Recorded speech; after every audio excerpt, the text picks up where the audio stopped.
Hey guys, আমি কোয়েল। তো তোমরা কেমন আছো? অনেক দিন পর ইউটিউবে ভিডিও দিচ্ছি। ফেসবুকে ভিডিও দেওয়া হয় বাট ইউটিউবে ভিডিও দেওয়া হয় না। তো আমরা এখন কোথায় যাচ্ছি বাসে করে, সেই ভিডিওটাই তোমাদের সাথে শেয়ার করব।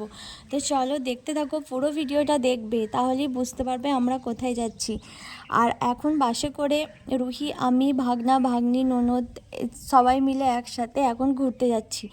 আর আমার জীবনে এই প্রথমবার ঘোড়ার গাড়ি চাপা, তাই একটু ভয় ভয় লাগছিল। তো রুহি খুব এনজয় করছিল। আর এখানেতে এত সুন্দর সুন্দর জিনিস আছে, মানে সুন্দর সুন্দর বিভিন্ন রকমের অ্যানিমেলস আছে। আর সব থেকে সুন্দর হচ্ছে একটা জায়গা আছে, সেই জায়গাটা দেখাচ্ছি তোমাদেরকে। এই জায়গাটা খুব সুন্দর। এখন ওপর দিয়ে একটু ঝর্ণা আছে, এখন দেওয়া হয়নি। আর রুহি দেখো কিছু চিপস দিচ্ছিল মাছগুলোকে, আর মাছগুলো একসাথে জড়ো হয়ে সেগুলো খাচ্ছিল।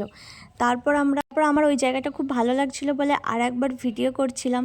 তো আমার এই জায়গাটাও সত্যি খুব সুন্দর লেগেছে। তারপর আমরা ফাইনালি হাজারদুয়ারি পৌঁছে গেলাম। আর এখানে মুর্শিদাবাদের হাজারদুয়ারি আমি 2020-তে এসেছিলাম, তারপর রুহিকে নিয়ে 2026-এ এলাম। কারণ রুহি তো আসেনি তখন, আমি আর আমার হাজব্যান্ড রুহির পাপা এসেছিলো। তারপর এখানে দেখো সবাই মিলে একটু পিক তুলছিলাম, ছবি তুলছিলাম। আর এটা হচ্ছে ইমামবাড়া, শবে বরাতে আর মহরমের সময় খোলে, এখন এটা বন্ধ আছে। তো এখানে এসে খুবই ভালো লাগলো, আর রুহিও খুব এনজয় করলো। আমার ভিডিওটা কেমন লাগলো অবশ্যই জানাবে, কমেন্ট করবে। আর বিকালে আমরা কোথায় গিয়েছিলাম আবার রুহিকে নিয়ে, সেই ভিডিওটা তোমরা নেক্সট পরে দেখতে পাবে। চলো।